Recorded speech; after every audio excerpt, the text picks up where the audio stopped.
everybody for coming. Let's talk. We had 24, 25 people sign up, so maybe there'll be some additional ones coming in. And basically, this is a dialogue with three of us as directors. The fact that there's only three of us here means no decisions, no binding, anything happens in these discussions. It's just a discussion. So we welcome your comments. Happy to have you here. The first person I would like to invite to address us as directors is David Bridges. Is David here? This has happened before. Well, maybe David will show up. Okay, and Cheryl Dowden is the next one, but Joe, I see that you're here. She's not here. She's not here, so she won't, and you don't, okay. Thought maybe she sent you with a message. Okay, Shirley asked about Balboa Golf Course and Club. Shirley? If this keeps up, Cindy, we'll be done at 9:05. Yeah, the next person is here. I know Dave Jolliffe, the budgeting process. You wanted to ask a question about the budgeting process. Yeah, it's really more about the budgeting. It's a little wider than that. I think probably one of the biggest challenges we have is getting our assessments near the level they need to be in order to sustain the village like I feel it needs to be sustained. I think one of our biggest challenges at this point in time is community trust in the board, the administration, and everything. And I think part of our solution to that would be this finance committee that I know you guys are getting ready to meet in more detail on in the coming weeks. Mm-hmm. And I'd just like to, I guess, ask some questions about how do you guys go about the budgeting, monitoring the budget as it goes? Because I think the perception out here is there's a lot of, the superintendents get in the newspaper and say they can't hire people. And I don't know if that's a salary thing, that we're not paying enough to compete with the Walmarts and the places around here, or what exactly the reason is we can't hire people. But it seems like we're having trouble getting the worker bees. The people that really take care of us day in, day out. But yet, on a semi-regular basis, we see executives, and I use that term in a very broad sense, being hired, and many of them not even in the budget. They just appear during the year. And I think the finance committee, you guys can't be everywhere. You're working on marketing, you're working on everything from CMP to all this, a very wide variety of stuff. And I really encourage you to embrace the whole idea of giving some assistance to you, giving them the autonomy to help you and not be restrained by staff directing them. And I think there's one of the questions right now is about whether the CFO should be the chairman of the committee or whether someone not on the staff should be the chairman of the committee. And I guess it's back to the whole thing. I think we need to regain the trust of the people. And so how do we go about making this budgeting process more of a something that everybody can trust? I mean, there's a department, and it's called Community Marketing Division, that's in the 2020 budget. Their average salary is $93,000. That's the average salary of everybody in that department. I know it's only 3 people. That's a lot of money. It didn't exist last year. Well, it didn't exist last year. Let me try to answer, so talk to some of the things you Okay, said. great. I don't know of any person that's been hired that actually wasn't in the budget. Now, that doesn't change. It doesn't happen. If it's not in the budget, like let's just take the recently hired director of marketing. That was in the 2019 budget. Right, you just couldn't find one. So to my One that we like. Yeah, and the problem is, if you want, in relative to salaries, if you really want to hire the best people for those jobs, you'd like to hire people with past marketing experience of some degree that can really get us to the place we need to be as far as bringing new people in here, new rooftops and other things. Now, the other point you talked to is, I agree with you. We have a challenge hiring the low end of the workforce, and part of it clearly is because Walmart's paying a pretty good wage now, and when you add their benefits in, it's more than we're paying at the low end. And we are also, it's also complicated by the racetrack and all the building down there. I mean, they're hiring people at 15 plus $16 an hour, and it's hard to compete with that, and particularly when you look at our expense line, the money isn't there to jack everybody's salary by $3 or $4 an hour at the low end and still get the bills all paid with the assessment level we've got. But you're right about one thing, we do need to improve, I don't like the word trust, let's put the word confidence. Trust to me sounds like somebody thinks somebody's doing something inappropriate or scouting with money. Yeah. I think what's happened is there's not as much confidence there should be in the way the board is monitoring the budget and maybe the way the budget's being spent. And if we can get that improved and be more open about where the money's going and that it's not being just thrown down the drain, I think that people would feel better if in fact an assessment increase had to happen. I think you encapsulated much better than I did. I think it is, if trust denotes someone pocketing money and stuff like that, I don't think is going on. I don't think anybody believes that. Most people don't believe that in the village. I think it's got confidence. I think it's how it's being spent. We gotta fix that, because I don't think there's any way we're gonna get an assessment passed, even on a two-tier basis, when most of us are directly impacted, those property owners are directly impacted every day by the roads and all that sort of stuff. I mean, one thing I like on the budgeting process, we didn't pave anything for 3 years. Did the board know that? I don't believe, I don't think it's true we didn't pay we did anything. pave some stuff, but we've taken a different approach to the road maintenance than we did once upon a time, which was laying 30 miles of new asphalt every year, that there was this. Oh, yeah, I mean, we fixed potholes and stuff like that. And we did a lot of other smaller stuff like crack sealing, which may add, if it's done properly, and I'm not suggesting ours isn't, because I believe it is, can add 6 to 8 years to the life of the road. And culverts have been a big focus. Right, and if you start replacing the road the way we used to do it, say 30 miles a year, that costs a couple $100,000 a mile almost to do it and lay down 4 inches or 3 inches of asphalt. And so we're trying to find ways to extend the life of the roads without going to all the cost that can be. If you start paving 30 miles of road a year at 3 inches deep or more, you wouldn't have enough money in the budget to do it. It just wouldn't be there. And even probably wouldn't be there even if the assessments were wrong. Tormey's particularly knowledgeable about this because he's the board liaison to the Public Services Committee, so he hears all the dialogue, and that's really helpful. What I would add to what he said is I think there's at least one thing that we can all feel really good about, and that is a few months ago, a gentleman by the name of Ron, tell me his last name. Anyway, he's the streets guy, tremendous credentials.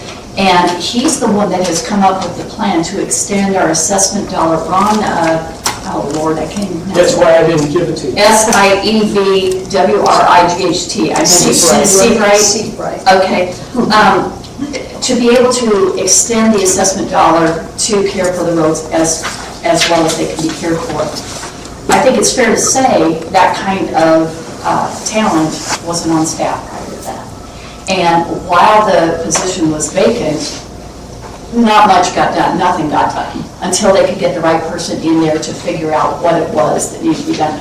So I would encourage anybody to follow closely what those plans are for making certain that those roads are well cared for, because I feel real good about that and how that's going to be planned. In fact, $450,000 out of the current year's budget is going to be carried over so that we can play catch up next year, now that Ron is in place and his plans are in place. Ron's got a lot of interesting ideas that I think are going to help us because of just what Cindi was saying, his experience. He had a similar position, and I can't remember the town, but somewhere in Texas, I think it was around Dallas somewhere.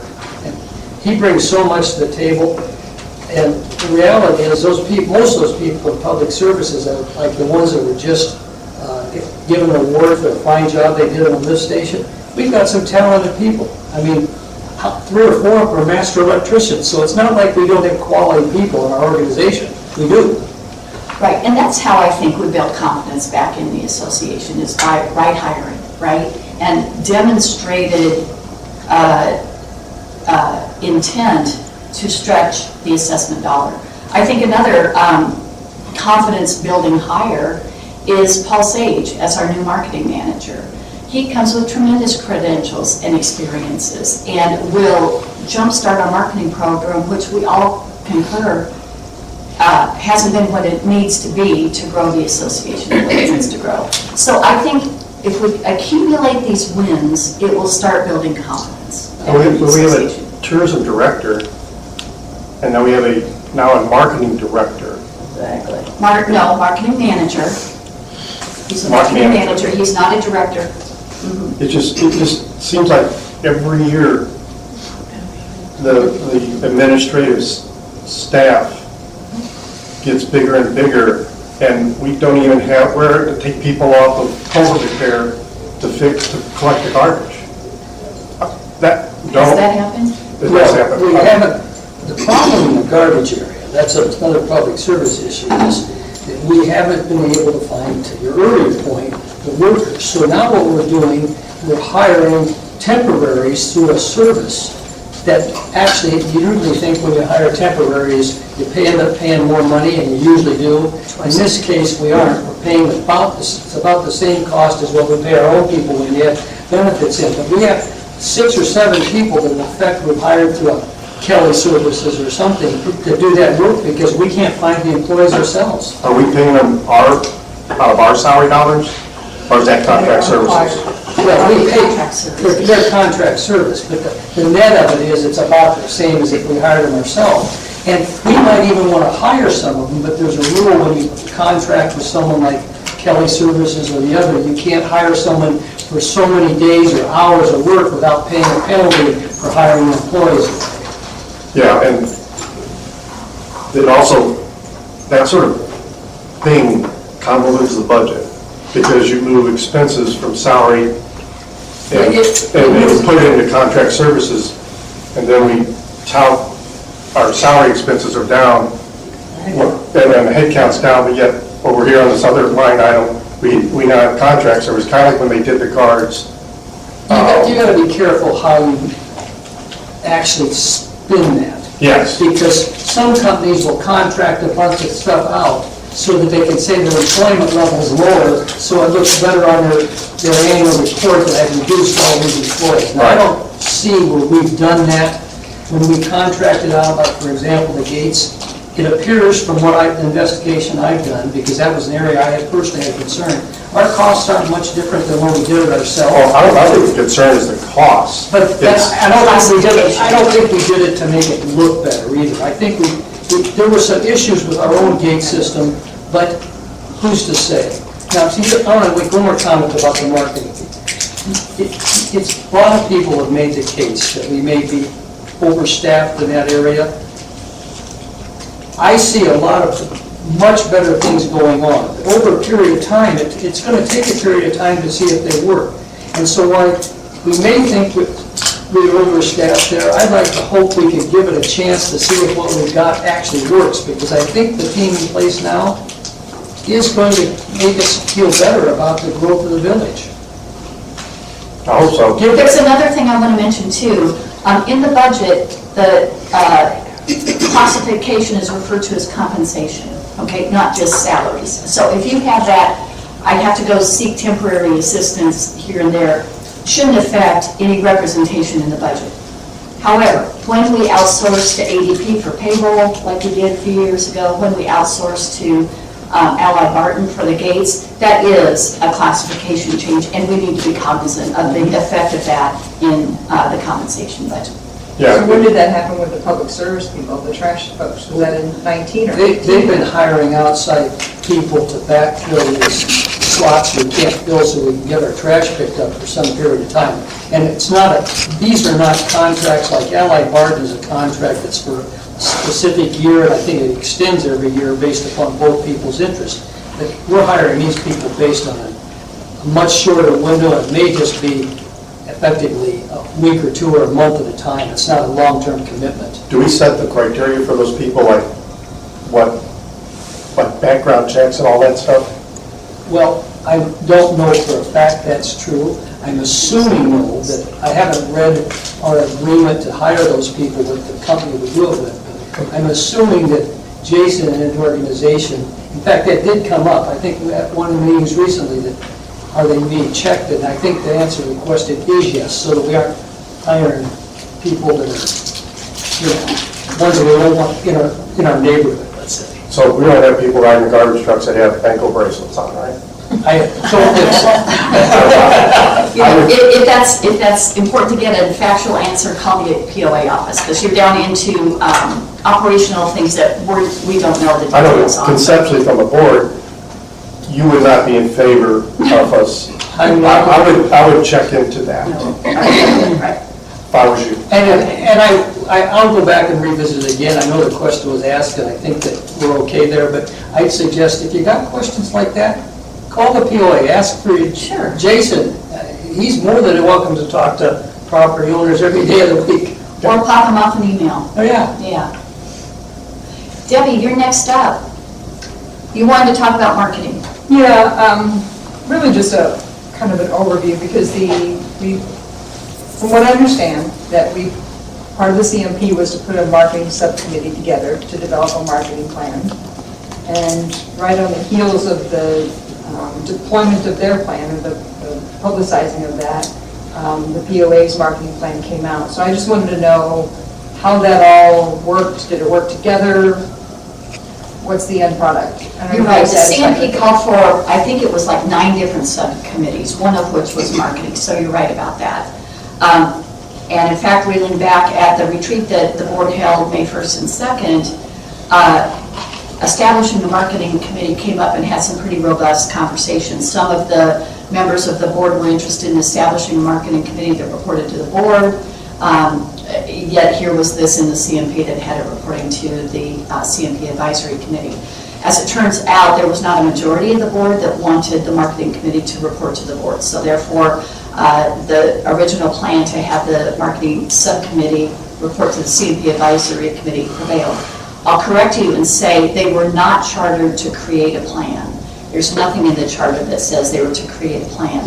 Instead, it says to make recommendations to staff about the creation of a plan, to familiarize themselves with past marketing efforts, etc. This has been a hot topic lately, so I've looked at this recently, so I'm confident in those statements. So that's what the marketing subcommittee was chartered to do. I'll just give you a little bit more background. The expectation, the CMP Advisory Committee got started just a little bit late. And prior to that, the previous board set an expectation of the CEO to have a marketing strategy, a 3-year marketing strategy in place by August of this year, so that it would inform the budgeting process by we'd have a couple months leeway to evaluate that in the budgeting process. That didn't happen. CMP Advisory Committee got started late. As a result, the subcommittee got started late. They didn't get that done. That work didn't get accomplished until we had the budget committee meeting on October 1st, or budget meeting on October 1st. This was just the discussion, and the different staff leaders came through and presented their portion of the budget. In that conversation, I said, I don't know how to evaluate the marketing budget if I don't know what the plan is, right? So they scrambled. They indicated that they were nearly complete in putting that plan together. And so they accelerated that and presented a plan to the board in a subsequent budget discussion meeting that was held, I believe, October 28th. But don't quote me on that, I think that was the date. And that's where we saw the first of the staff-created plan. That plan incorporated many of the recommendations out of that subcommittee, but the subcommittee also has some recommendations that didn't make the plan. So that's what's being further evaluated as we go forward. That's as complete as I can be on that answer. And collectively as a board, are you satisfied with the progress where we are right now and what you see for what's going to happen in the next year, 2 years? Do you want to speak to that? It is, it's not a set in concrete type of a plan. It's not as specific maybe as we would like, but the funds that we have are not available to do a huge marketing plan.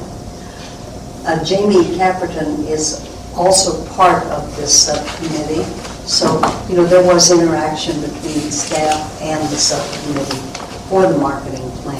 And as Cindi pointed out, many of the points were the same. A lot of what the subcommittee recommended was adopted, and some things were not.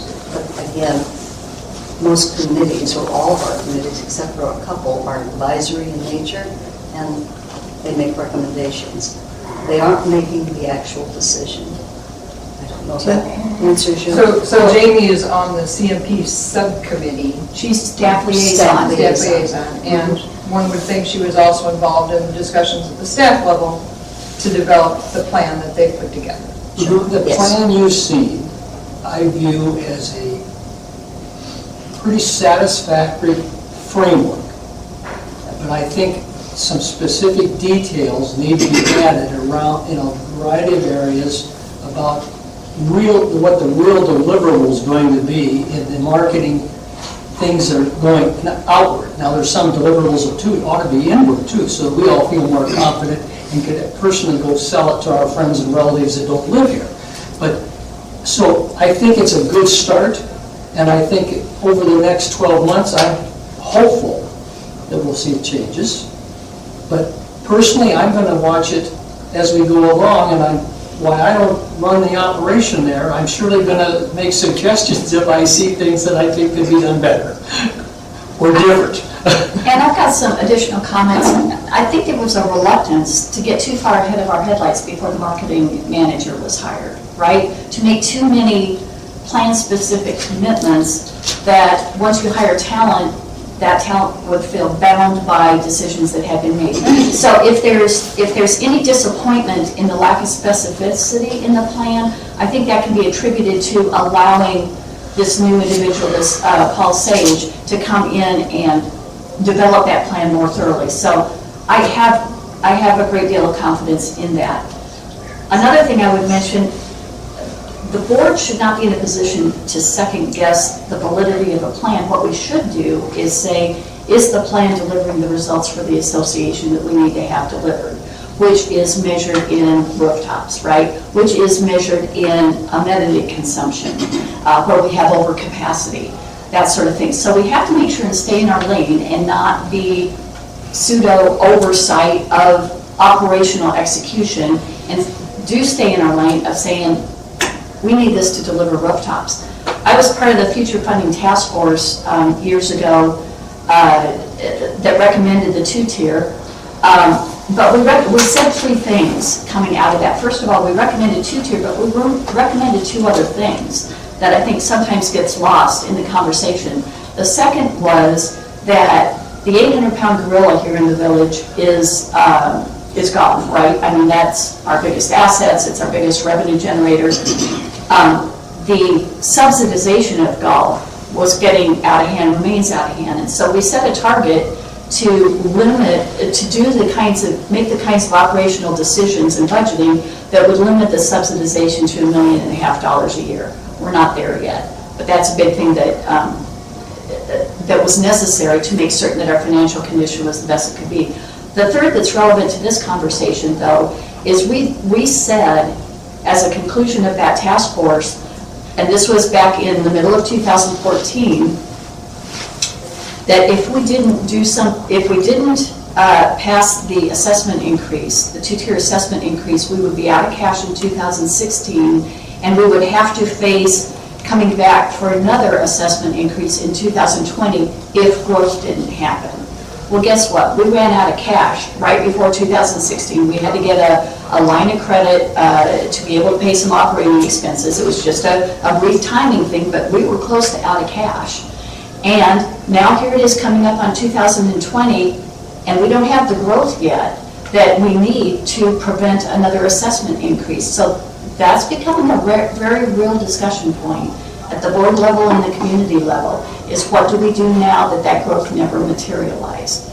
Not to the degree it needed to prevent an assessment increase. So that's the background I give on that from my history. When you say need an assessment increase, are you saying need to make our payments on our bills? Or you mean need in order to get us where we need to be? To get us where we need to be, not to make, we have no concerns about covering operational expenses currently, none at all. Like we So were in if when you hear 2016. people say, you know, are we solvent, are we about, no, the answer is absolutely not. We're covering all of our operational expenses, plus we have 7 figures in the bank for reserves. No one should leave this room thinking we have any kind of imminent financial concern. We have future financial concerns because we need to find a way to take care of the deferred maintenance that we're patching together and to evolve the association so that it stays relevant for future buyers. Did you go to the board meeting last one? No. The comment I made, and it's, you know, you can delay expenditures sooner or later, you end up, they catch up with you, right? If you look at the village, we've got about $200 million in assets. You depreciate assets over different life cycles, depending whether it's on carpet in your apartment, or the furnace, or the roof, or whatever. But if you took an average depreciation amount of, say, lifespan of 20 years, which probably is not unrealistic for most of our assets in that range, you're depreciating about $10 million a year in assets, right? You probably need to be putting away or spending $10 million a year to keep those assets viable. Well, today, and that's what you were alluding to, we aren't spending $10 million a year or anywhere near it. And so sooner or later, you do hit the wall. Is sooner or later next year, the year after? I can't tell you that. But like you said, you like to use a law, kicking the can down the road pretty soon. Someday, the mountain's going to be impossible to climb. Yeah. Right, so this is a conversation that we're going to begin having at the board level and the community level after the first of the year. And what I guess I would encourage people is let's let that conversation be constructive, civil, open-minded, so that the best possible solution for all of us comes out of those conversations. And every revenue, let's call it revenue enhancement effort, assessments would surely be an enhancement to There's revenue. many lists of There's other things we could possibly do that might cause that other one number to be smaller than another. And I think, rather than discuss those now, I think we intend to have that as an open discussion, an open dialogue about some ideas that could help us in these areas to offset the cost that we know we're going to incur eventually. Okay? Good, thank you. Next up is Kathy Miller, but I don't see her here today. Monica and Pelizaric. Monica is not here, but I said that I would ask her question, although Linda Scotter is here, and I believe Ben Scotter, I believe you're aware of Monica's question, and you are far more... No, I am not, actually. Oh, I thought Well, you were, I'm sorry. when we get through the whole list, there'll be time, and we'll just come back and have an open discussion. How's that? Well, I mean, I can tell you what the question is. I just don't know enough about it because I'm new to the village. Oh, okay. To know what her concern was. Okay. But at the last board meeting, you mentioned, I believe it was the last board meeting, that there's going to be a committee to examine the voting procedures. Yes, indeed. Okay. And she wanted to know more about that, but she couldn't be here today. Well, luckily, we have the chair of the committee sitting right here. But let me tell you how the committee came to be. Any standing committee in the association can charter a subcommittee at will.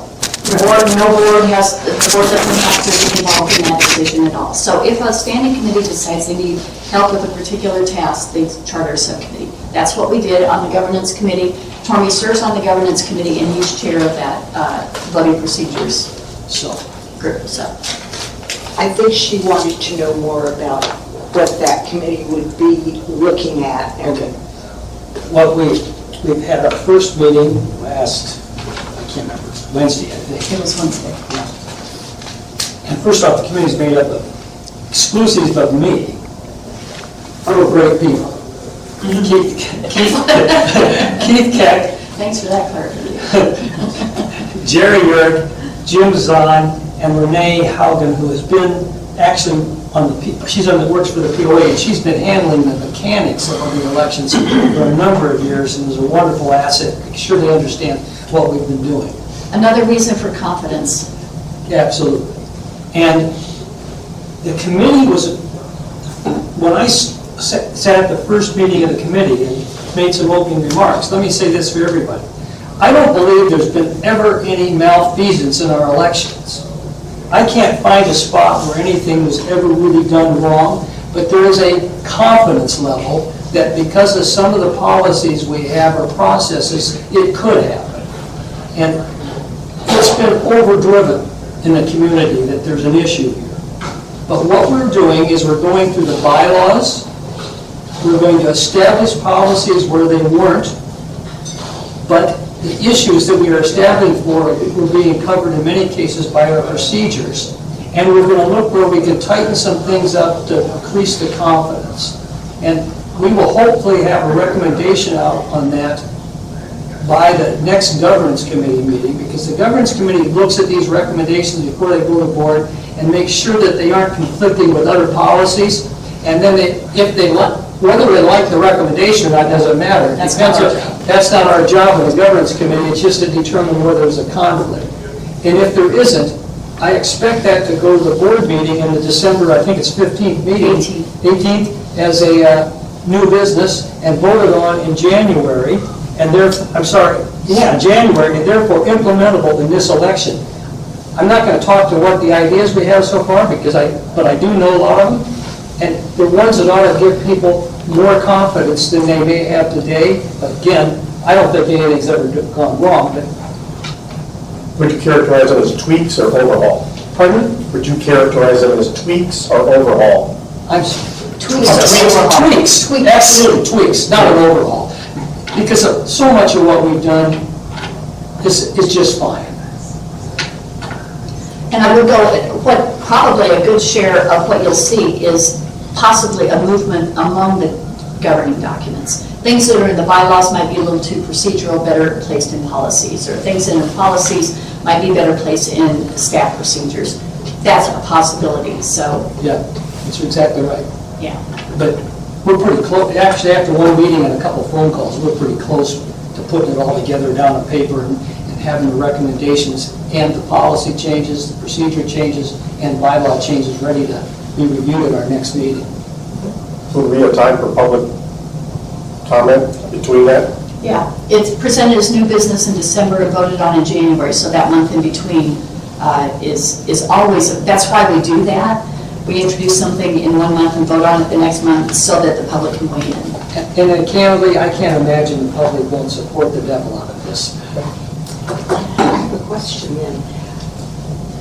Where does the public weigh in that 1 month in between? Because we don't have an opportunity when the agenda comes up to say anything. And then when it's on the agenda and voted on, it's done. So- Well, there's two places. You can always email all of the board. If you email board members at hsvpoa.org, then that email goes to every board member. In addition, on the website, you'll see our individual emails. So if you send it to C. Erickson at hsvpoa.org, only I would see it. That's one way. And then the second way is during the board meeting, you can come and address the board. There's always time made available for that. Well, that's not exactly public input. That's you and me talking. At the board meeting? At the board meeting, Right, you're not going to let me talk before the agenda is gone through, are you? No, but in this case, it comes up as new business. Right. And you can make comments at the end of that meeting, and for example, you'll see in the new business, whatever the documents are that we're going to change. They'll be on our website in the board packet that goes out to all the property owners. And that's You could 2 days comment on before the board that. meeting. And you could, that's right, a couple days, and at that meeting, it's new business, so it's not voted on, it's just a discussion and a motion's made to approve it. But that doesn't actually happen until a month later. So in that whole, you've got a whole window of a month to comment, like she was saying, and at that meeting, if you had read those, which you couldn't have obviously yet, and you thought that there were problems in it, you could feel free to stand up and voice your opinion. Right, but the only time that you would have the time to voice your opinion would be at the end of that meeting that it comes up on the agenda, right? As new business. First time. As new business while it's still in discussion state.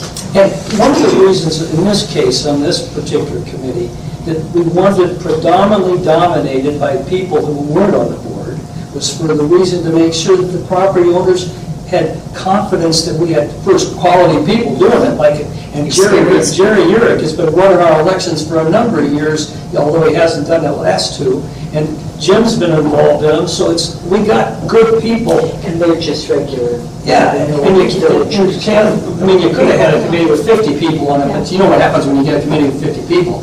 Nothing. I want to, in a friendly way, correct, these are not run-of-the-mill people. Jim Zahn was Justice of the Peace, so these are quality, experienced people. In a friendly way, it's on record, I didn't want, yeah, but lift them up as great contributors to the community. Yeah. Okay, I think what we're interested in, though, that Monica had asked, and now just jogged my brain, was things like the ballots are not delivered to the POA. They're either kept at the post office or off-site with some type of accountant or attorney. That there's some ways that we could actually do if there was a recall, not a recall, needed to go through the ballots for accuracy. There's no, with the vote that we do, there's no demographics to know who did that ballot. There's no way of checking back. Well, actually, we're taking into every one of those things into account, and we're going to try to address it. And one problem, though, about putting a lot block of subdivision number or some other kind of code on there is there's people concerned then that anybody potentially, or somebody potentially, can go look at how they voted. And once you do that, that's a complication that, hey, Tormey got elected, but he finds out that you didn't vote for me, so guess what? I find that out, so now all of a sudden your issues aren't as important to me as they ought to be because you didn't vote for me. We don't want to have that risk, and that is one of the risks. But the other things you talked about, and we made you something in that area that gives you more confidence, but the other things you talked about, we're going to address, assuming the board approves the recommendation.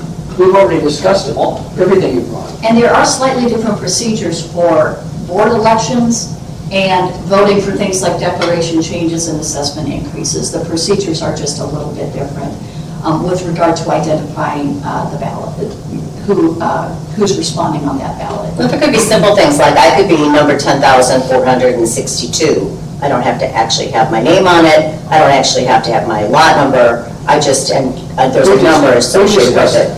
Okay. Well, you want to make sure that you don't have the two ballot.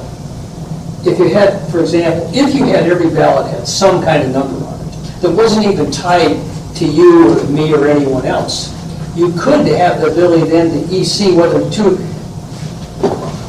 numbers came in with this ballots with the same number on it, something's wrong, right? And that would, without knowing who did it, you would still know that there was a problem there. And the other thing is the chances of a ballot being wrong or someone putting a number in that is just erroneous is very difficult also because they wouldn't know what number to put in. There wouldn't be a duplicate because they wouldn't know what numbers were actually ever voted, right? So that cleans that up a little bit. That's one of the thoughts we've had. We have thought about the lot, block, and subdivision number, and it's still an open discussion. My suspicion is that won't be what we would go to for what I described earlier. For director's elections. For directors, it will still probably stay in place for declaration changes. But I'll tell you this, skip whether I'm on the committee or not. The things we're discussing will make, if I was sitting where you are, or when I was sitting where you are, I'd have been very pleased if we implement things we're talking about, that the voting process is clean, solid, and not corruptible. You could ask for more than that. Yep. All right. Jean Mooney. Jean, are you here? And yours was the same topic, It was. Governance Committee, Voting Subcommittee? Yeah, Did question. we answer your question? A little bit, couple more questions on that, please. So basically, the goals are, once the directors have apply for the position, are there any changes to that process that you foresee? Well, we've already put out the document. Okay. Approved it as, and the process to apply for the position, we aren't even discussing. Okay.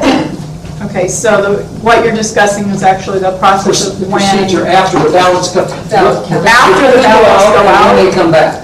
Okay, so it's actually the voting process, not anything to do with the 25 names, 50, eligible yeah. to run. That is not That's a... reviewed by staff to see if it's a member in good standing, and that's really the only thing that's required. Okay, so there's no changes that we foresee to that. Whatever you saw last year is exactly the identical package, but the dates have changed. Okay, so is the voting subcommittee open to property owners? The meetings that your subcommittee, is that open to property owners to sit in, or is that a closed meeting? You know, it's an advisory committee to an advisory committee. Okay. Right? So they're doing task work, and they'll recommend it back. At that point, once it becomes ready for board discussion, the output will be public. So will it go from your subcommittee to the governance committee? And they just look at it to make sure it doesn't conflict with changes we make, don't conflict with something else. Okay, don't is the have to be governance there, so- committee open to the property owners? That's closed meeting. That generally is a closed meeting. Okay, so there's no But way to again- know what those changes will be until it actually hits the board meeting? That's right. Yeah. We are still taking applications for that. For the governance committee, though, Governance. there is an open slot for a property owner on the governance committee. Right. So just go online and fill out an application and join us. Let me see. We welcome the help. I don't know that you want me. A question to go back, and that's just something I guess we have to deal with. One point is, we seem to be, like part of the discussion, we seem to be very top-heavy. And I've worked in organizations, a lot of them that have been very top-heavy, not enough worker bees. From my point of view, I'd rather have more worker bees that actually get things done than to have all these top-heavy people at the top. So I know input is very important, I know planning is very important, but I think we just need to consider the fact that part of those salaries, that $90,000 for whoever, can you imagine how many people you can have to get the job done with that? But if you- Just a thought. If you've got, let's take 90,000, I mean, you just used an average, but Oh, just use your finger. a marketing organization, Just for marketing. a marketing Where you don't organization, have any worker bees, right? yeah, in a marketing organization, you need people that are really qualified in the marketing. Now, yes, you could have a couple lower paid people that do the administrative work, but the truth is, if you don't have people that understand how to get ads placed, where to place ads, and go through that stuff, you don't end up with a quality marketing plan or execution. So the fact that marketing may have some higher priced people in it doesn't surprise me or doesn't give me a lot of heartburn, as long as we get what we want out of them and they're deliverable, and that's the growth and more people. Let me ask you that. What makes you think we're top-heavy? What does top-heavy look like to you? Top-heavy is, and I have not done the math, I'm not a math person, but if you take all of the, start with the CEO salary, it's high, it's probably out of range for this area, but it is what it is, I guess. Then you have... Let me challenge you back. Why do you feel the range is out high for Because this she's area? paid more than the governor of the state of Arkansas. I mean, there has to be, you keep saying it's a corporation, but Ms. Nally on Wednesday, I was at the board meeting, said we're a municipality. So if you're a municipal, she said it, she said it, I wrote it down. She did say the word. She did say it. But she did not say we're... Well, she may not have meant that, but that's what was said, and so just, we're not going to agree, so let's, I don't we know can whether- challenge each other, I but don't, let's not agree. comparing any specific job of significant importance in any organization to what the governors of the state make may not be the most appropriate comparison, although it's one that's easy to make. It is. But you can look at the governor, if I think of the state of Iowa, where I grew up, makes less than $100,000 a year. Has he got a job of a huge responsibility? Absolutely. So I don't think the governor's the right comparison to make. The governors, there's no governors in any state making real serious, six-figure numbers. I know. Well, let me, to build confidence, let me assure the property owners that when the contract is evaluated, one of the steps involves a competitive analysis for the compensation given the job duties. So those kinds of comparisons lose their meaning in the context of a much more extensive analysis done by a third party. So, Well, that was one specific example. We could go back and forth, but I'm just saying that, if we're contracting out some of our work, like I don't know what the percentage of people picking up trash are POA employees versus contract. I've got that. Oh, I was curious, very good. That's what I know. Because I think most property owners feel that those are POA employees. They give them gifts every year, but these are contract people. Well, They're not doing any less of the job. I've been contract, I understand the concept, but, it's interesting. That's a fact I don't think I've ever heard before. There is one advantage to contracting people out, particularly if that costs you any more money, is Benefits. you don't have the same risks that you do if you're your own employee. If we could contract out a lot of services at no incremental cost, it might be smarter for us. I just think people don't know that, generally Right. speaking. So here, let me give you some statistics from this year's budget. Public Works, Public Utilities, Public Works, Public Services, we call the two of them together. There's 8 supervisors and 65 people doing the work. Okay, that's an example. Golf Maintenance, there's 13 supervisors, 67 people doing the day-to-day on the ground. Now, are those 67 contract or No, employees? No. Those are all. Okay, so compared to that, how many of those 67 plus, how many would be contract, do you think? I don't have that Yeah. data. I don't have that data. Okay. 13, 16. Recreation, if you're interested, there's 6 supervisors, 43.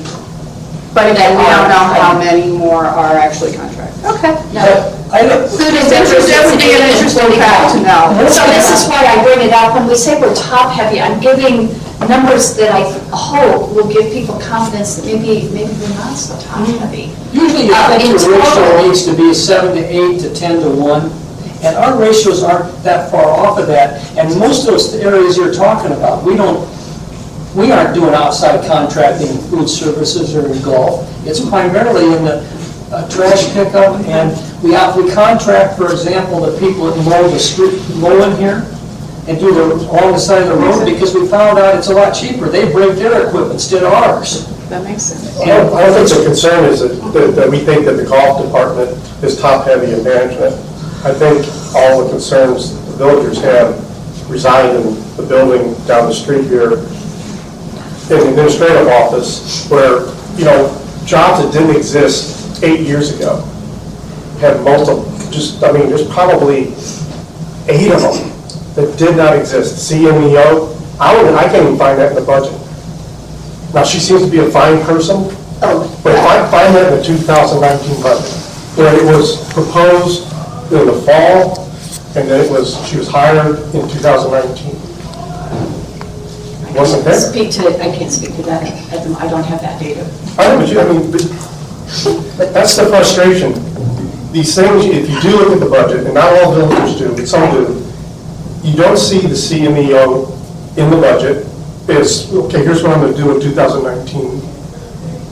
But then all of a sudden she's hired. And then all the answer you get is, well, we're within budget.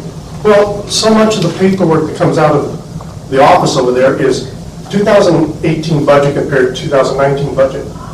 You rarely see actuals. You just cannot get actuals out of her. So I'm going to correct that every month. Which is what part of this problem was. What? Is what part of this problem was with the budgeting process, is we don't see regular reporting coming out of Leslie. We see these made-up accounting things that she creates. What budget, when you worked for John Deere. did you see actuals versus budget when you ran your group during the year? Are you aware that changed this year? It's in the budget right now. It's in the budget right now. But try and go back and look at 17 or 18. Yeah, you're right. It's better this year than last year because it How is changes. that allowed? I can't speak to how it was allowed prior to us. That's why you need a finance committee. You need someone to be sitting there saying this is wrong. Well, we're on a path to getting a finance committee, and as a stopgap measure, I chartered an ad hoc budget committee, and one of their recommendations is to project, at the point the budget is created, what do you expect the rest of the year to be? And that happened this year. Month by month. Oh, not month by month. No, nobody can predict to that level of precision. No, actuals, month by month, as compared to budget. Yeah. There is no monthly budget. We don't have monthly budgets. That was another recommendation, I think, if I remember right, that they made, or at least down to the quarterly budgets. The challenge is, a lot of our amenities, which you could do with enough work, aren't level at all, because they go like this, right? Bell curve. It's a different one for golf, and it might be for the fitness center, or it might be for bocce ball, or whatever. Or look at roads, right, where you don't want to be doing crack sealing in the summertime. So it's a challenge, but we do see monthly numbers compared to the previous year-to-date numbers and the current year-to-date numbers. They're in the budget. Could it be more easily understood? Probably. And I think one of the things, once we get the finance committee in place, part of their recommendations is, I'm sure over time, is going to be ways those reports can be more discernible by the average individual. Yeah, the compensation budget out of 2020. This is a copy of it. It shows 2020 budget, 2019 budget, and difference. You have to be able to see, that is budgeted, how many people are on the payroll is budgeted throughout the entire year. Now, there's going to be variances, people are going to quit, people are going to get fired, things are going to happen that are going to make that out of whack. But there ought to be, when you go to Tom Hepburn and say, okay, Tom, how many managers, how many people behind the desk in the pro shops, that's all he's got. What does that look like during the year? And then there should be a comparison, and Leslie ought to be looking at that, so that she can evaluate Tom and the job he's doing. Is he Fair getting? comments.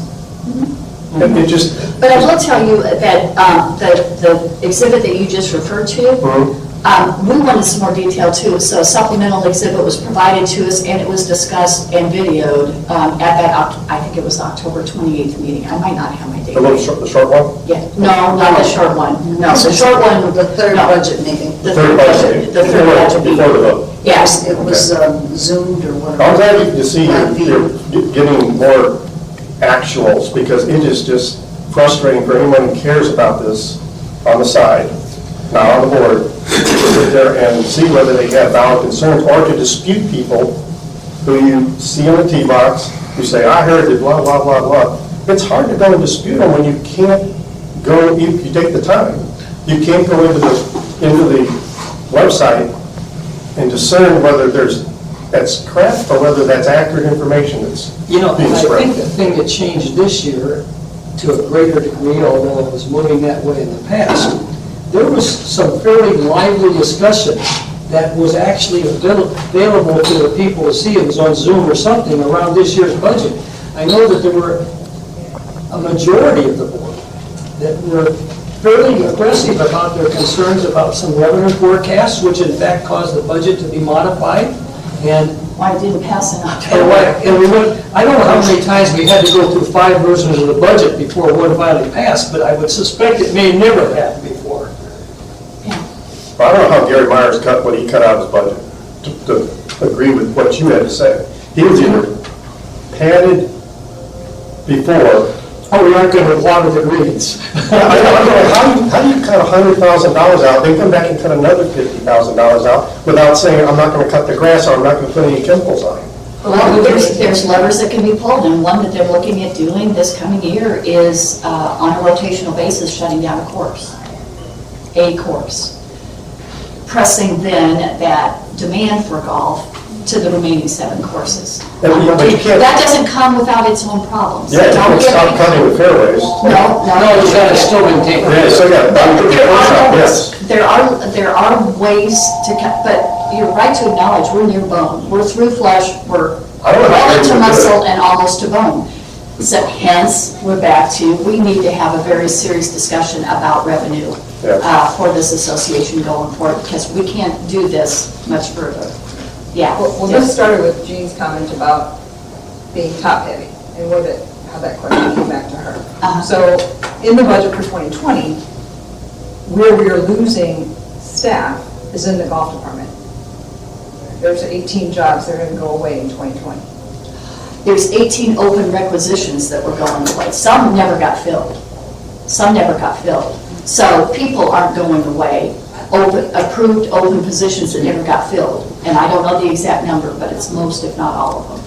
You know, my long-term concern, first off, in every budget, there's always some amount of tuning that could be reduced in any expense line. The question is, where and when does it start really impacting your ability to deliver services? And that's what all of us are going to be worried about if the service level starts to go to pot. Well, look at Granada the last 3 years. Yeah, and 2 of the last 3, it's been practically unplayable. although now I played it just recently, and they actually, the greens were pretty good again, thankfully. Well, yeah, we got a lot of patchwork on it, Yeah. and hopefully by next year it'll be fine. Yeah, But that has been explained, that it's not necessarily the labor that's applied to it, or even the chemicals, but the hybrid of grass that's on that green is creating the problems. but Makes it more difficult to maintain, here's no where matter I, how much labor or chemicals you put on it. here's where I was going to go with that, my comment. When I worked in corporations that got in trouble, and they started cutting expenses, generally speaking, they did cut fat. Then, if things didn't improve, what I found to be the case many times is, they started cutting their sales force. And then they wondered why the sales didn't go up. And advertising. And advertising. And it ends up being a self-defeating process. You just circle the drain down and down and down. And what I surely don't want to see us happen here is that we have to eventually get to the point we have to start cutting what I'll call the vital services, whether that's road repair, proper maintenance of the golf courses, whether it's trash pickup. Otherwise, it's going to devalue all of our properties and make this not be the wonderful place it is today to live. Yeah, that's the concern about administrative additions and services cut. Yeah. It just, you And know, on the other hand, if you, let's say you went to instead of 8-to-1 ratio of workers to supervisors and said, well, what we'll do is we'll make it 20-to-1. Well, actually, supervisors generally have a function in most corporations, and they set the strategy as to what needs to be done today and monitor what the workers do. So you could cut it so thin, then you wonder why the services don't, even though the ratios looks great, the work doesn't get done the way you'd like it to get done. But to that point, and specific to golf, on the golf courses, the overarching opinion is that service is degraded and that we're not able to keep up with the maintenance that's necessary, and the pro shop staff is limited, it's down from where it used to be. So levels are already going down from a staffing perspective, and the ability to keep them to the level at which they were. Yet, we're going to continue to erode staff and cut the budget in that organization. So that's where the lack of confidence comes in, that we're making all the right decisions, because services go down, budgets aren't met, revenue budgets aren't met, and So describe a little bit how services are down. What the feedback I get are the courses are in the best condition they've been in a That's great not- amount of time. that's not necessarily true. I mean, we heard some of those things in the summer, when some of the courses were basically not producing any revenue at all because Because they were in poor condition. Because they were in poor, I mean, Granada's the prime example. No one wanted to play Granada. Everybody knows, yeah, we know about the Granada Greens problem. but it's not just this year. 2 years ago, it was, they applied pre-emergent, so you had all that goosegrass issue going on. And then you kill the goosegrass and the greens are like cutting on a washboard. You know, and Gary, I think his heart's in the right place, but the man's never made a mistake. We bought the wrong grass. The guy who retired 9 months prior to Gary coming in, didn't order the proper chemicals. The guy, he just Okay, so now we're getting down into personnel performance, and we're not going to go there. So I'm going to move on to the next topic. If we have time, we'll come back. Maxine Klein, you're up next. You wanted to comment on roads. Yeah, you talked a little bit about roads. I came from California. You came out of your house, there was a road. You needed your garbage picked up, garbage was picked up. Never thought about it. My plan was come here and I'll fish and I'll play golf. And I never thought about rain because we had drought in California. Dry, you're only allowed to water every other day for this much amount of time at this time of day. Come here, look how green, everything looks great on the surface. The surface wasn't always so great, but if you take this surface and you go down Central Avenue, Park Avenue and Central Avenue in Hot Springs, this place, these roads are gems. Gems? Gems. Yes, they are. Not with a J. So, two-tier came along, and I was outraged. I thought it was... We had some fun conversations. Yes, Maxine. we did. How could you do such a thing? It's not fair. And we went through all the... Couldn't we try this? No, because we get sued. Couldn't we... How about a special assessment? No, this is maintenance that has to go on forever. It's not one shot and you're done. Oh, raise the fees for amenities. Well, the wheels are going to fall off if you do that. So I went through iterations of how can we fix this? And I couldn't figure it out.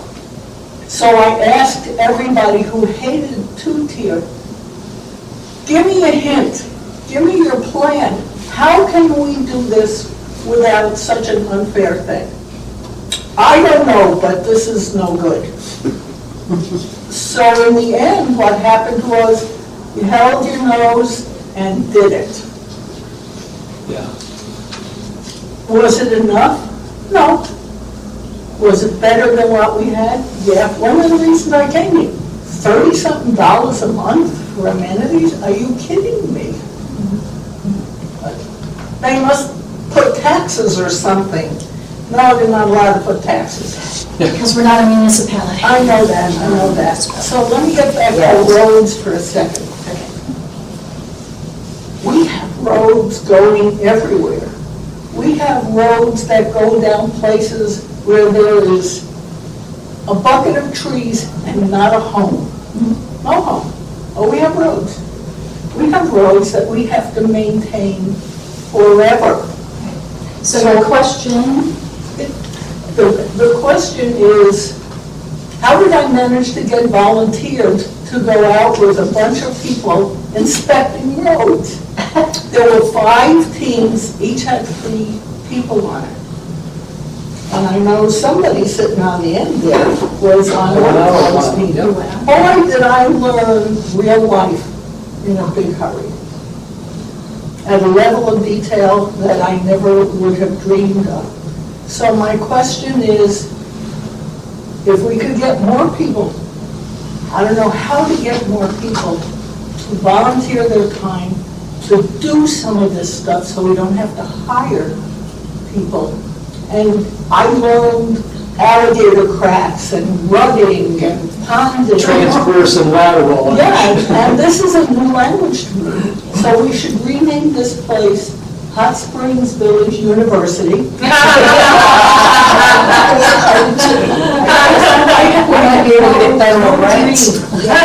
I want to do is thank you. I don't have a question. All right. So your experience in volunteering, did it increase or decrease your confidence in the work that's being done by staff as it relates to roads? It increased my confidence in the whole Public Services Committee, which I come and I sit and I listen, and I am amazed at the load of work they have to do on facilities and parking lots and landscaping and roads and culverts. Oh, we see this road has a problem, but we're scheduled to do the culvert here. We're not going to do the road do the culvert, and then go back and do the road all over again. But I have a pothole. Why don't you fix my pothole? The culvert is, people don't see that. They just see the pothole. They don't see, for example, a discussion, we've got a culvert problem at the pond area on DeSoto by Diamante. There's a dip in the road there, the culverts are going to pot. You know, or they're starting to sink and it's going to have to be addressed. And it's an expensive address to do it. You should see the work that goes on behind the scenes, just how to coordinate that so it doesn't totally disrupt all the traffic going down to Soto. And the committee you're talking about, they're providing all kinds of input to Jason. And they're short 2 people. If we had more people, and this is my pitch, on some of these committees that had the proper background on one committee versus another, sometimes the skill set's different, this place would function so much better because they add so much value. And Mac, I know Maxine better than the chairman of the committee because she's there every day early. So thanks for your comments. I think that's very meaningful, and I hope staff get to hear some of this too, because we do appreciate it. Lewis Robinson, are you here? Lewis, hi. And your question is about why is the board raising the rates to have a vote? What's their reasoning? What is the reason we cannot have our boats by our houses, but you can have ugly golf carts? All right. You want to add to that, or does that question suffice? That's a question for all of you. Yeah. I mean, why are you raising the rates for having a boat? And why can't we have our boats, like my boat is like a $50,000 boat, why can't I have it down by my house? You have golf carts. So what's the reason? Let me speak to half of it and let Cindy speak to the other half, raising the rates. And that goes to something that Maxine was saying and someone else was saying. We don't want to raise the rates for golf because we'll lose touch. We don't want to raise the rates for boats. We don't want to raise the rate and start charging for decals and lumens. We don't want to raise the assessment fees. If you go back to my statement, that we're probably spending $5 to $6 million a year less than we need to properly maintain our infrastructure, and we don't raise any rates ever. How are we going to continue to keep the place looking like it does? We're spending, just the minimum wage increase alone is almost double what the CPI index increase added to our assessments. I wanted to, that's key. And another key that the fees committee looks at, or that those that examine fees look at, is are we paying market rates? Are the fees market rates? So I'm looking at the fee schedule for both, the daily registration. Went from 60 to 75. Went from 6 fees. Yeah, I think they were, right, to 75. I want to read for you what the fees are at Bella Vista. For non-motorized, it's $20. For less than 10 horsepower, it's $180. Okay. Less than 16 feet, it's $130. 16 to 20 feet, it's $160, and 20 feet and up, it's $210. I understand all the rates from Bella Vista and the other places, but if you go up the road 7 miles, take a left, and then take another right, you're only paying $5, unlimited time at the state park and at the Corps of Engineers. Oh, well, that's a daily user fee. Yeah, that's right, but that's a governmental agency taking care of that lake, right? That doesn't cover all the costs of caring for the lake. No. And you would be paying that daily if indeed you You use the can pay lake. it monthly, or you can pay it in another way, because their fees are from the Corps of Engineers, and I vote that lake constantly.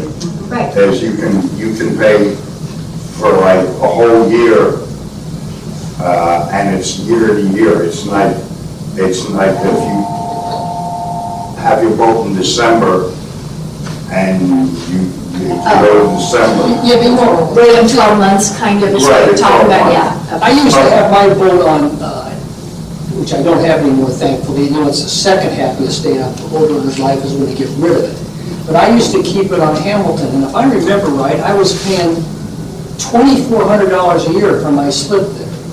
And which is a lot more than you pay here, but I got its convenience. But to your point, all of those lakes are all supported by all of our tax dollars. None of our lakes are supported by our tax dollars. Right. We dropped, I think, $500,000 just to dredge Balboa over the last year. Yes, that's right. My question though is like, why do we pay a fee to have a sticker put on our boat?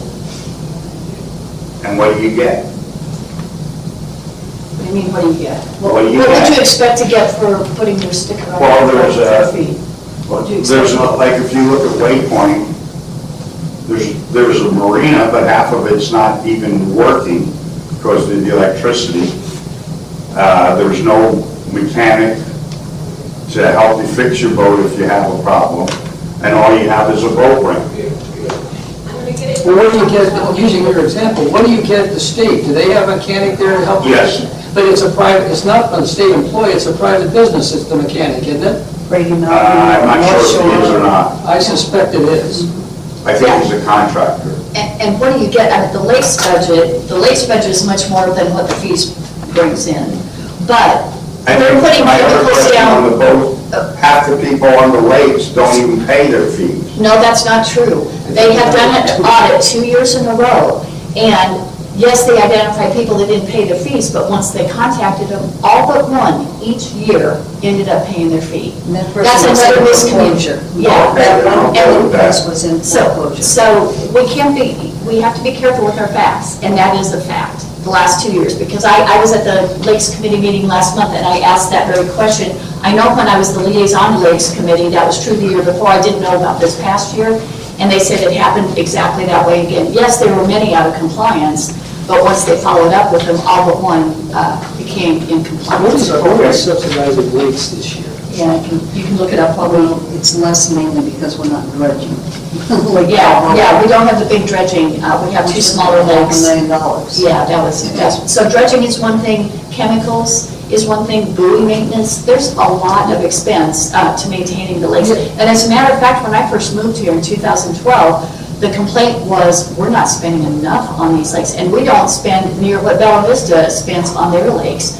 So we're kind of in that mid-range where it's probably not as much as we ought to, but at the same time, the revenue isn't supporting doing more. And here's a good example of what we're talking about. The revenue for this year, forecast for 2020, not 2019, is $162,000, which is a pretty aggressive forecast, being as last year, we're only forecasting to do 135 in 2019, so that's a pretty big increase. A lot of it's both fees, right? Well, some of it surely is. Our expense in 2020 is forecasted to be $515,000. So we're going to lose $553,000, or subsidized, $353,000 is what the subsidy is going to be from all of our assessments to support the lakes. And this year, 19, the forecasted subsidy for lakes is $700,000. Because of the big dredging, it's the $500,000. Yeah, so the difference is clearly the dredging. But if you took it proportionally, I haven't done it, but I'm going to guess it. If someone did it, they could tell me I'm right or wrong.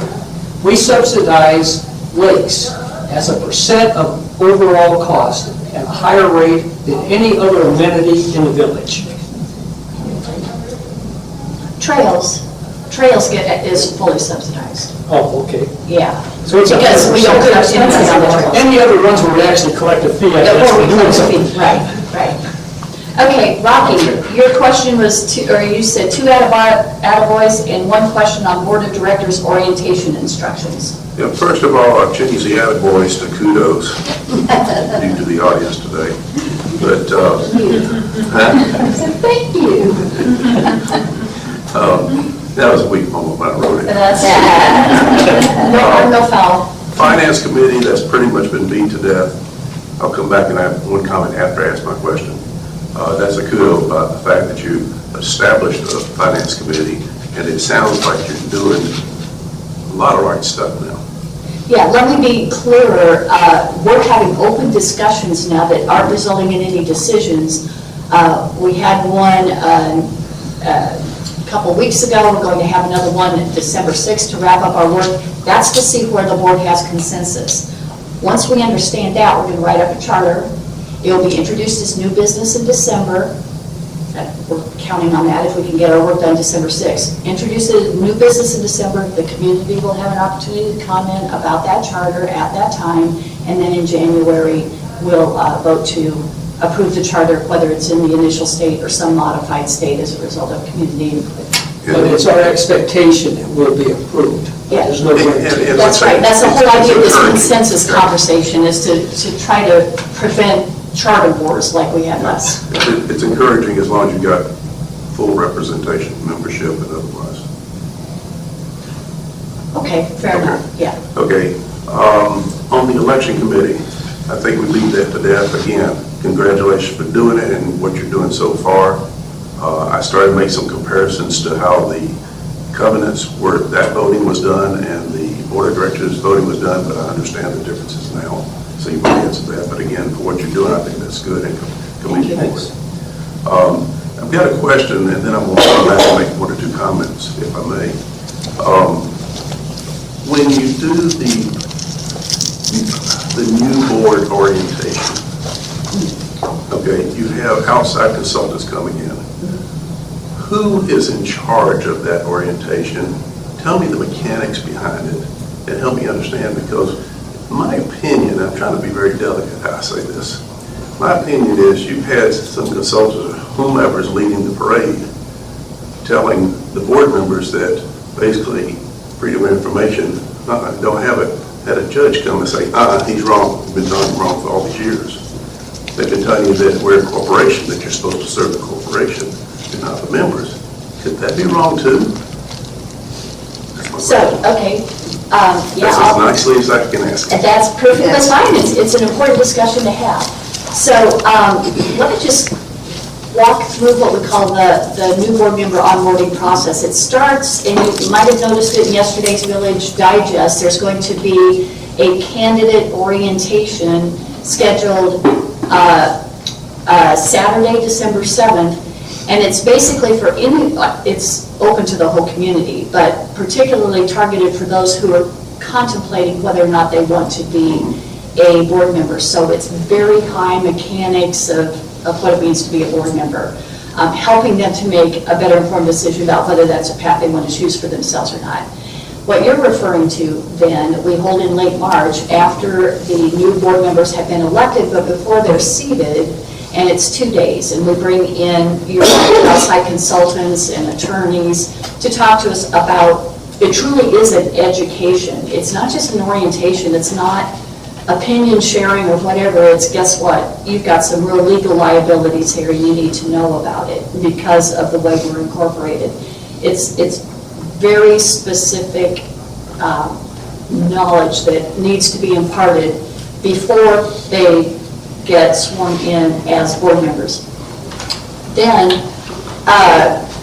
immediately upon them being sworn in as board members in April, we go into executive session where they're acquainted with all of the things that are protected by the bylaws. Any personnel issues, litigation issues, real estate issues, anything that should not be out in the public. We have executive sessions, so they're immediately acquainted with all of those issues. And then finally, in early May, we hold a retreat, which starts looking forward. What do we want to have happen in the coming year? So that's how we onboard board members. You're speaking specifically to what happens in late March. And you're right.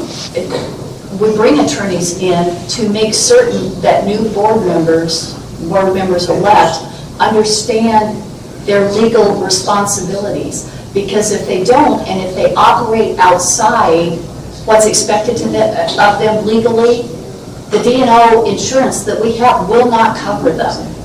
It's a risk management matter as much as anything. And yes, there's a lot of other information that's imparted. We go through the budget, we go through the things that are more germane to the association itself, but that's the primary reason, so that they understand that because they've been elected, and not yet seated, but because they've been elected, they need to go in with their eyes wide open about what those responsibilities are.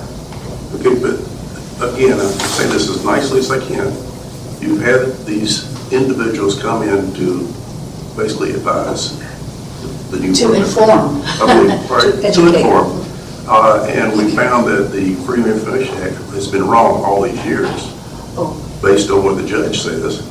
So I'm really asking the question, again, on what you're talking about right now, is the way that they position and talk about how the board members are to handle the corporation as a corporation, as opposed to, taking care of the corporation instead of homeowners. And I'm trying to say it carefully is what I'm trying to say. Well, let me, okay, so FOIA is one thing, I get that, and I'll talk to that in a moment, but you're setting as a dichotomy, we either take care of the corporation or we take care of the property owners. Well, let's explore that a little bit. You know what it means to take care of the corporation is defined in our Articles of Incorporation, and there it says to protect the value of the real estate in the association and to provide for the health, safety, and welfare of the residents and commercial owners. I know that verbatim. I'm into it all the time. There is nothing in that purpose to which we're sworn to be obedient. That's part of our fiduciary responsibility. We have to be obedient to all the governing documents. The highest most within the association is the Articles of Incorporation, and that's where that purpose is. So if we're obedient to protecting the value of and promoting the health, safety, and welfare of the residents and the commercial owners, no one can rightfully say that we're not, by law, required to operate to the best of our ability for the best interest of the property owners.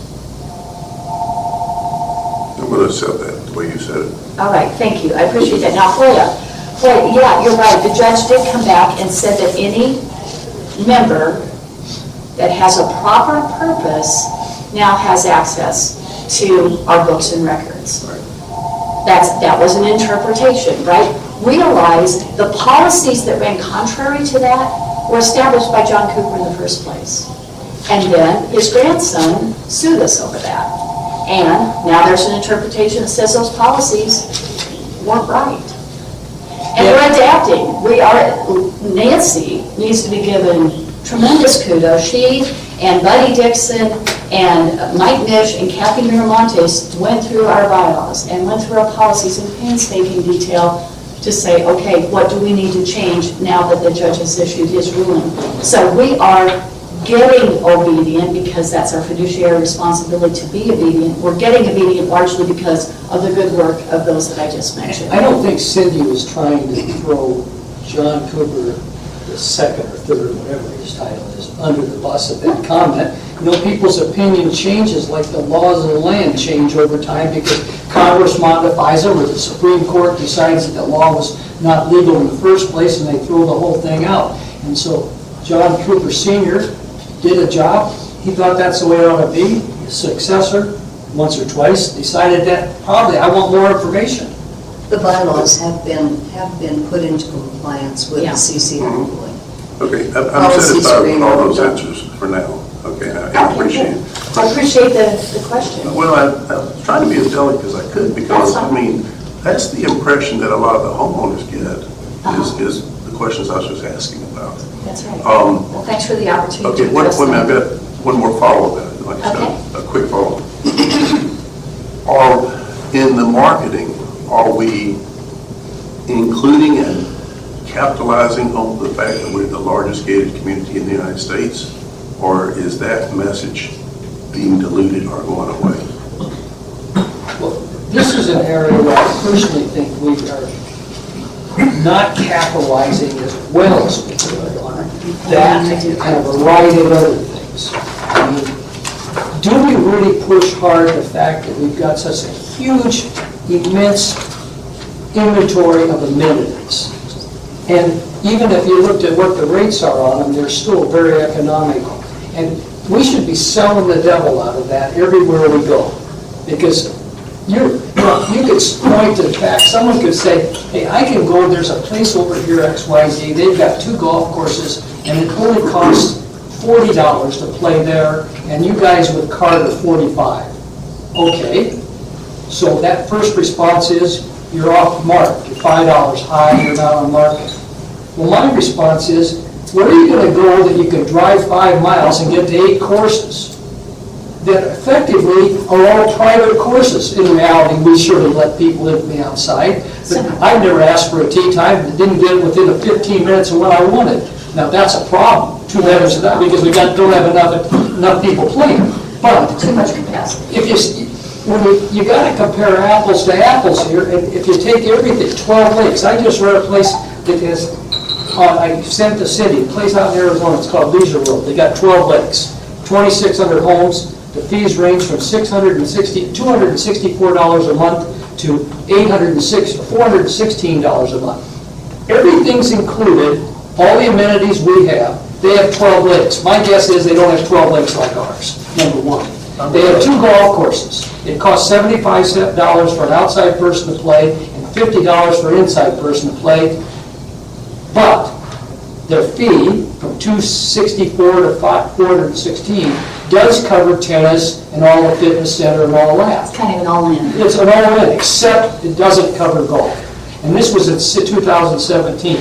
And then at the time, their 2017 rate for an annual was about was last year. 2 courses. It's 2,600 homes. Well, if you did that ratio, it would need about 12,000 to be equal. The course rate, number of courses per that, so they probably are more crowded, I would guess, if they have a lot of people to play. But we could be selling that. We're still so inexpensive, and we got such great amenities, it's just phenomenal. Yeah, I wanted to comment to are we promoting the fact that we're the largest graded community in That was the the U.S.? question, yes. I was looking at the marketing plan as it was presented to the board late last month, and it doesn't say that. But what it does say, it says this marketing plan is designed to be flexible so that we can react to opportunities afforded to Hot Springs Village. All we do should reflect our vision of being America's premier active lifestyle community and the place to live your dreams. So the mission statement, this is the association's mission statement in Hot Springs Village. Our mission is to provide opportunities and lifestyle choices from the most vibrant to the peaceful and serene for all property owners and visitors alike. So all strategic marketing efforts set forth in this plan will support and promote the primary Hot Springs Village goal of sustainable growth as well as the enterprise goals set forth by the board of directors. That's the introductory to the marketing. It doesn't say about largest gated community in America, but it does say But those that would things. be the details. All Let me make this of the clear. amenities were I discussed as being understand all that. marketable. Let me make this final comment. Me and my extended family, we have 3 rooftops in the village.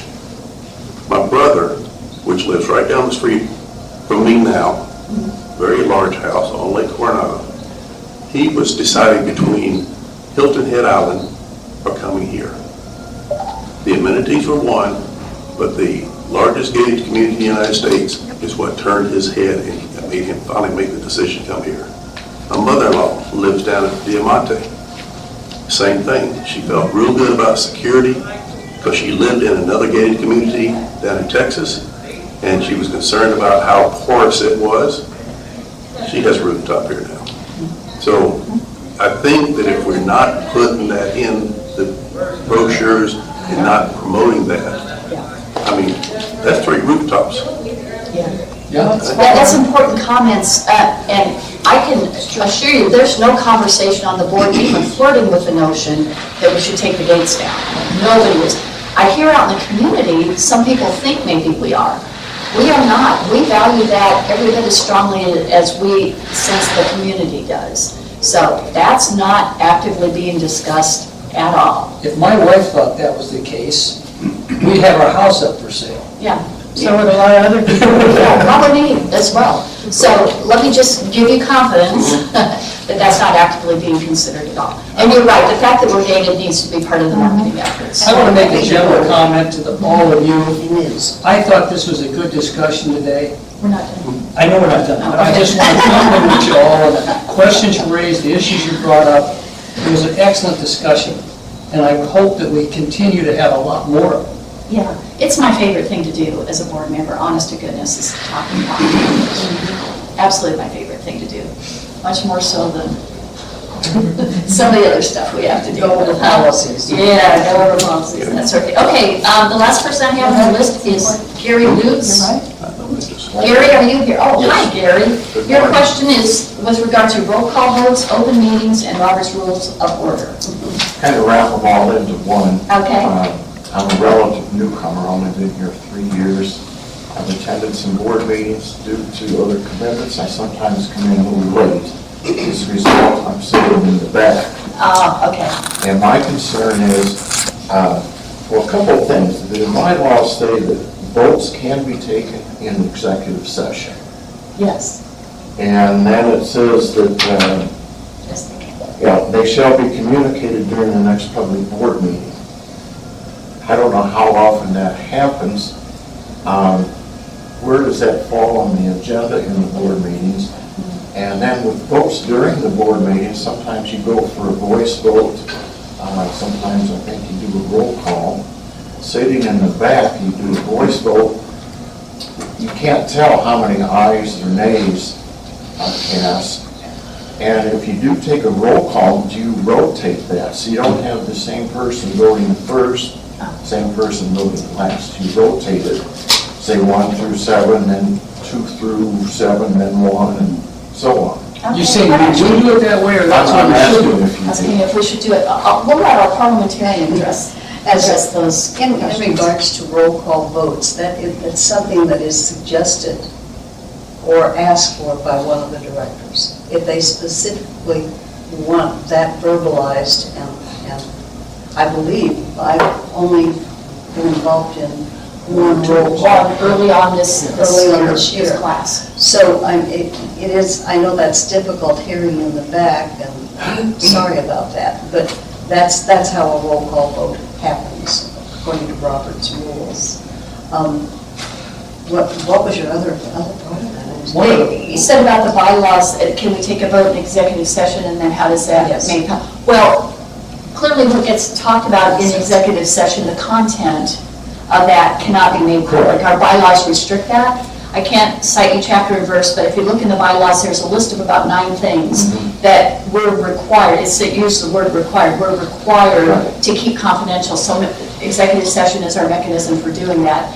How we, though, bring that into the public record is in the consent agenda every time. You'll see executive session met for the purposes of personnel discussion, or executive session for the purposes of real estate discussion. Right. And you'll see not only that we held an executive session and on the date, but what the purpose for meeting was. But beyond that, the document gets into the corporate records, but is not made public. But do you make public who voted yes, who voted no? No. So we know if the 4-3 We voted or don't 6-1. make the actual In the executive reason session? for the executive session. If you don't know the details of what was voted on, having out how we voted wouldn't mean much, I don't think. No, And Right. it wouldn't keep the confidentiality of the executive session. that's right. Yeah, we just can't talk about that. Now, the votes on the consent agenda, essentially, I invite any director to pull any topic off the consent agenda into new or current business if they want to discuss it. If they don't, then I just call for adopting the consent agenda and it's over with. So it's ratified at that point in time. And most of it is minutes. Not all of it, but most of the time it's minutes. Most of it is minutes, but a lot of it is, Or ratifying that you just assigned to a committee and the board approved it. yeah. Well, there's some things, a voice vote, is fine, but it seems to be certain items that really should be a roll call vote. Any director can call for that at any time. And all of our board meetings are videoed, so anybody, probably by the time they get home, they'll see the video there if they really want to see who raised their hand and said aye or nay or whatever the case was. Yeah. Did that answer your questions? Kind of sort of. I'll attend more meetings to be. All right. And we're open Get there early to, and sit up front. yeah. Okay, I'm going to circle back because some people came in after we got started. Is David Bridges, did he come here? Okay. Shirley? No? And Kathy Muller didn't. So we've been through the entire list. Does anybody have anything else they want to talk about We're here till 11 o'clock. Oh, good. Yes, I know that you cannot talk about details, but some time ago there was a threatening letter because it went through the mail system. Yes. Has it been turned over to the postal authorities? Yes. Okay, I know you can't give me details, but have they given you any indication that they have any leads on this? They have not given us any such indication. Okay, that was my question. And someone else was talking about something that I suddenly realized is important to me. When I moved here, I thought I had picked out the perfect house and perfect place. And when I brought all my stuff in and got in that house, I went, oh man, I've got a lot of reno to do here. And so then I thought, well, maybe instead of putting $30,000 into the kitchen and another 10 into this, that, and the other, maybe I'll just build a house. And so I started looking at the permit fees and all that good stuff.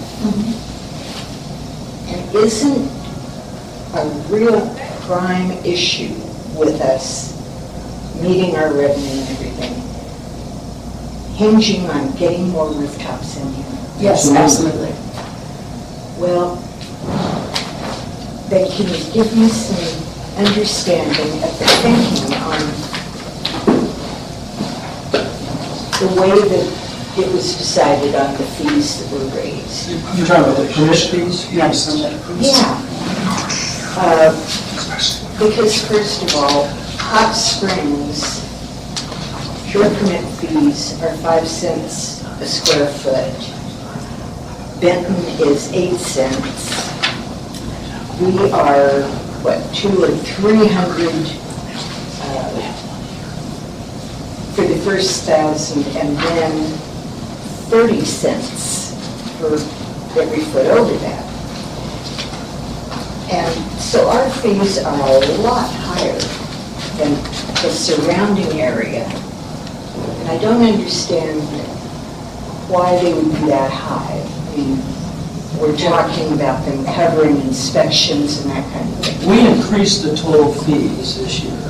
I don't know the exact number, but from around, to build a new house, something around 8,000 up to 10,500 or something. And the truth of the matter is, that's what it was costing us in actual real dollars to put the infrastructure into each house. And we didn't want to have negative cash flow on that. That was where the utility service connection. Yeah, service connection, grinders, blah, What she's blah, blah. referring to, 677, I think that what you're referring to is commercial permit, residential permits, right? With 1,000 square feet, residential, greater than 1,000 square foot. The biggest issue that I had when I was comparing the costs from the surrounding areas was that these terms are new to me. I'm from California too, I don't spread that around a lot. But I had no idea what the heck a grinder was, I still don't really know. Yeah, I know, it's new retail. But I know where it is. You were needed. And so, And you don't want to back up. But if you do, just call. Anyway, the specific question, I want to make certain it's something that we can all relate to and it's not particularly personal. well, I think the thinking behind how and which fees were raised is applicable to a lot of people. There wasn't a There change were no this year. changes. No, not on that particular thing, and I wasn't at all sure that we were going to get to this, so I didn't pull it out and get it ready. But okay. The service connection fees, there were increases for 2020, but there was not, Right, for but the now permit fees, there's no increase. there was a fee, and I can't remember what it was, I'll tell you what, why don't you keep looking at that, we'll turn to other people, see if they have questions, then we'll come back to you once you've found what you're looking for. How's that? We've got it right here in front of us. Yes, ma'am. Hi. Hi. My name is Dee Dixon. My question is, and I'm glad I have time to ask it, I realized about 2 or 3 weeks ago, I read where one thing the POA needed to do was raise some of the hourly wages to meet the minimum wage. Now, I have to tell you, I am shocked that we were having employees, other than food service, under $10 an hour. I know everyone can't make a living wage in our country yet, but I think that you get what you pay for, like you said, even if it's someone who is doing a job that we don't think is worth $10 an hour. And I think that we would have better service and longer employees. I think I heard you say we have to compete with the casinos. Yeah. What are they starting at, 13 and 14 bucks next year? So I think this idea that people who make less are less important, there may be questions about that. I was just shocked that we weren't paying more per hour. I think that the people that make less may be some of the most important people, because on a day-to-day basis, they're the ones that are delivering our services. And I would suggest, if I was crowned king for a day, and we could have had a significant revenue increase, I would vote to raise all of those people up beyond minimum wage on some understanding what each one of them is doing and a kind of quality and on a merit base and so forth. I'd be more than happy to vote for paying them more money if we had the money, because I think they're the most important people in the whole POA structure. I think there's been a great deal of work done in the last few years to try to equalize the pay scale that we have. And many people, and Dave can speak to it, been here 30 years, 40 years. They're trying to equalize the pay scale along with upgrading the minimum wage. And it's affecting everyone from grade level 8 on down. I mean, everyone has to be That's what I was adjusted thinking, to go along with that. Yeah. It hasn't been an easy task. I did a little bit of math. 91% of POA employees are what's called non-exempt, right? That means if they work extra hours, they get paid overtime, that sort of thing. Oh, okay. I can't tell you how many of those are at minimum wage, but you can imagine if 91% of your people are non-exempt and only 9% are exempt, these are we're heavy at the top. Well, 91% are not at the top that people are concerned about being heavy at. 91% of them are not exempt. Can you imagine the impact to the budget to bring them up to a living wage? I'm not saying that's a good reason not to, but I'm just saying that is a significant budget issue if we were to raise those wages to what we all feel would be appropriate and commensurate with the work that's done. You know, it's a consideration, so we need to think of revenue. I looked at McDonald's, I was thought about this years ago. They said that, they were going to raise everybody up at one point something, and I said to myself, who cares? They ought to do it. And if I have to pay an extra dime for every time I buy a Big Mac to cause those people to make more money, I'm all for it, right? I don't eat McDonald's very often, but if I did a lot, it wouldn't matter. And raising these people up would be the right thing to do, but in the current situation, if you look at where we're spending our money, the only way to do that would be to reduce the number of people so you can pay what's left more, and when you did that, you wouldn't be able to deliver the services. No, I understand, but thank you for letting me speak up, because that was a real surprise to me. Yeah, they're going to be phasing in over 3 years the minimum wage increases. And Yeah, it's not, Next year, same thing. $10 next year. It's actually been going on for several years, probably at least 4. Because when I worked there, the minimum wage was $7.25, and it's gone to $7.50 to $8, $8.50. I think we're now at 10. I think we're at 9.25, and next year is 10. I think they were at 11. Yeah. Yeah, it's 11. Yeah. And yeah, Maxine. We could probably raise the salaries of all of these people. You have to pick what you're going to give up to do it. If you don't want to raise the assessments and still want to get things done, you have to pick what you're not going to do. That's what happened with the infrastructure. They kept those amenity assessments very low, very attractive, without knowing what they were giving up. Now we know. It's a little late in the game, but now we know. So the people who are sitting at this table were not in that position when all this baloney was going on. They're just here to clean up the mess. I'm sorry, that's There are also benefits in association, obviously, 401k plan, and medical, that add an additional cost, and I can't give you that figure.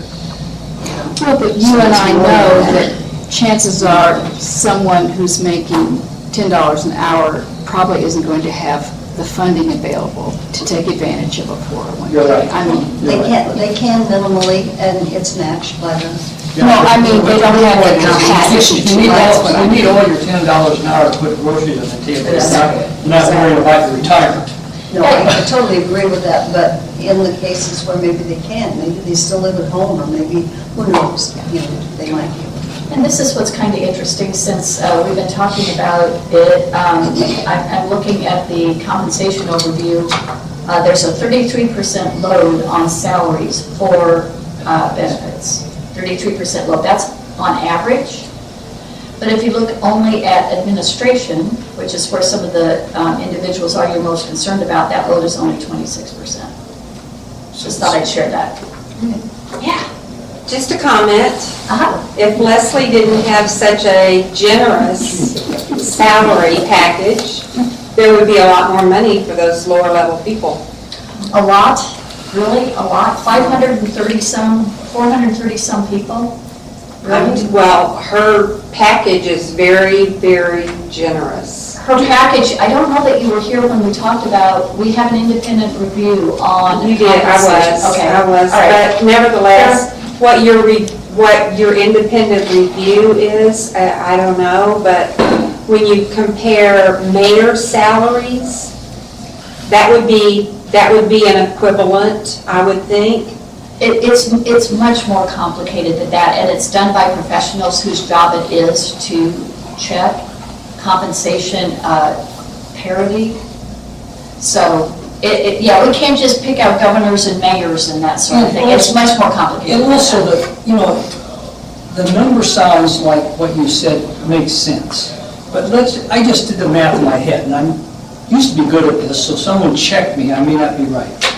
If you've got 500 employees and you reduced her salary by $100,000, and everybody works 2,040 hours a year, each person would get a 10-cent an hour raise. Not that much. Doesn't amount to much. So the question is, if you want to raise, let's just use that, if you want to raise them $1 an hour, you need to find $1 million across 500 people. I'd like to make a comment. In always comparing Leslie's salary, I believe that as a nonprofit, that she is not overpaid. I mean, as a nonprofit organization, when you compare the people that head up a nonprofit organization of the size that the village is, that she is underpaid. Well, we should not be here talking about her compensation other than the context of the All I'm statute. saying is it's not, it's grossly, okay, Yeah. overpaid, as everybody says. I want to be very clear. I'm happy to talk about establishing confidence in the process used to evaluate her compensation, but I don't want to get into conversation about whether her compensation is appropriate or not, if you don't mind. Oh, but I thought that's what we were talking about. That's what you guys are talking about. That's fine, yeah. Yeah. Thank you. Yeah, well, I have Yeah. Yes, sir. Yes, sir. No, go ahead. I just thank all of you for volunteering your time and efforts to a tough job. The other thing, during the Bell Bowl golf course discussions, one of the things that came up was, the cost was, just the golf course side of it was high. 4.6. But you also said that coming down the road, there's other golf courses that are gonna have the same types of maintenance. So I was like, wow, And I guess the other question then is, are there other big items coming down the pipe, like tsunamis, that we should be aware of that are gonna be equally large maintenance? We've already identified one area that is $8 to $10 million problem, and that's the culverts issue. And there is a plan in place over 10 years to address that. But it starts out at a smaller number, and it gets bigger and bigger, because we've gone through all the culverts, or Jason and his organization have, and they've been prioritized as to which ones need to be dealt with first.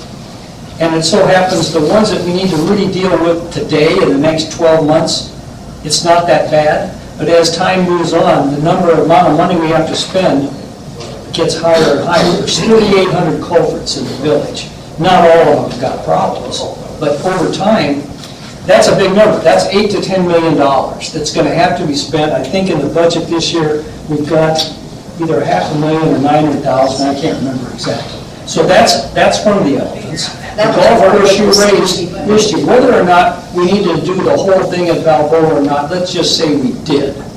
$4.6 million. Right behind it, we've got Coronado, and right behind that, we got Ponce. So if I look out of the golf courses, over the next 6 to 8 to 10 years, we probably got $20 million, I'm guessing, of golf course maintenance, other than making sure they get watered and the greens get mowed and the sand traps get raked and that stuff, that's coming due. Capital investments. Capital investment. Yeah, that's a guess. For the record, that was a That's guess. a total guess. You made a point earlier about, we're kind of to the bone, but there's these big things sitting out there that I'm not sure people pay And that's attention why we need to begin a community conversation very, very soon on how we're going to deal with that. Again, not leaving the impression that we're in any kind of financial dire strait. We're not worried about how to pay payroll or any other operational expense, but these big ticket items coming, that's a big deal. And also, it's important to know, the expense for Coronado and Ponce isn't expected to be nearly as much as it is for Balboa, so that's. I don't want to disagree with the cost, and I'm just saying it needs work. It does need But work. it seems like we keep pushing things off, as was pointed out earlier. Yeah. As previous boards push things off over time, it doesn't get cheaper. Right. And we'll all be dead by the time they'll deal with it. The CMP committee has identified and given us a definition for deferred maintenance. That was one of their tasks. So not everything we're talking about is truly deferred maintenance, but all of these, so much of this community is 50 years old. Yeah, the definition that they came up with is for deferred maintenance. Scheduled maintenance, repairs or replacements that were postponed to defer expenses unto a future budget year. So where planned maintenance is scheduled maintenance, repairs, or replacements that are being planned to maintain current assets and are occurring as scheduled. So we're trying to roads and culverts. But so to that point though, if we got to do Coronado down the road, let's say, just make it Coronado's, let's say $1 million. Today, it's not deferred maintenance because it doesn't have to be done. But if it had to be done and we didn't do it, it becomes deferred maintenance. Yeah, so classifying it appropriately is important to the community dialogue, because there was a number thrown out a couple of years ago that deferred maintenance was $45 million, and that just seemed like an insurmountable mountain. It didn't help the community to not have any more specificity or understanding what that number is. So it's much better defined in this year's budget, and next year's budget will be even better defined, I'm confident. Yeah, Dave? I think, throughout all this conversation, one recurring theme has been, we need more money. I mean, Bobby, you were talking about golf courses, you were talking about roads, you were talking about the buildings, like Balboa Pro Shop. But then comes the big elephant in the room, which is an assessment and the chances of getting one of those passed. Is there a way, something to think about, to help the confidence, I think it was a good word to use. It was a good word, excellent word. To earmark money. I think that's where people that I hear in the background are rumbling, is they're afraid, if I see in writing and I hear people say, if we give them more money, then they'll just spend it on more people. More people or silly stuff, like they say the $500,000 for the CMP, and I mean, that boat's gone down the road. So, but is there a way that you guys can earmark money so that there is a confidence level? Because I think there's enough golfers and enough people that drive the roads that they would nod their heads and say, yeah, we need the roads kept up to date. We need the culverts fixed. We need the golf courses brought up. I don't think we need to gold plate them, but we need them so that they're functioning properly and functioning economically. So you're saying if we had an assessment increase, could we have structure it in such a way that says this X amount of it, whatever that might be, which would probably you'd like to think would be a fairly good proportion, was going to go to these areas, period. And put a timetable, say, okay, we're gonna raise assessments, and I'll just throw a number out there, by $10, $20 a month. And here is, from the board, here are the things we're gonna knock off the list in order. We think it's $10 million to do bubble. We think it's $15 million, and just put out a chart or something that tells people so that when they vote yes, and hopefully they will, because that is the only way we're going to continue, that they feel that I have a commitment from someone that that's how this money's going to be spent. Yeah, let me make a statement here. Yeah, the board did agree to a surcharge on law. That is earmarked. And we've done that before. When we built Santa Maria, I think there was a Now, you mentioned surcharge. that you looked at the budget. I would suggest that everybody, because it's really interesting, go to page 13 and look at these pie charts. It tells you exactly what you're spending of your assessment dollars as an improved property and an unimproved property. For public safety, which includes police and fire, you're paying $18.24 out of yours. Now I believe it will be 69 and some pennies. For public works, you're paying $10.92 a month. A month. This is out of your assessment, and the $69, right? That's 2 beers. 2 beers or 2 good glasses of wine, maybe, at a restaurant. Not good glasses. At golf, you're paying $7.67 of your assessment dollars. Anyway, I'm not going to bore you with the whole thing, but go online and take a look at page 13 of the budget, because I think this graphic really says, is it worth all of us to have the police and the fire for $18.24 a month? I think it is. I personally think it is. I'm just talking about if we're going to sell this thing. Well, let me speak to that. We got to sell it to the masses who are not going to go look in the budget. They won't. I know that. Yeah, that's all. We got I'm to. encouraging you to look at this. Yeah, but I think if we're going to try and sell this to the people. But there's a very specific answer to this, and we're governed by the declaration. The declaration says if we raise the general assessment, what's called the general assessment, we can't. The board can tell you, if you vote for this, we'll spend it this way, this way, this way, but nothing binds us to that. A changeover of a board, they can think something else, and nothing is binding because it is a general assessment.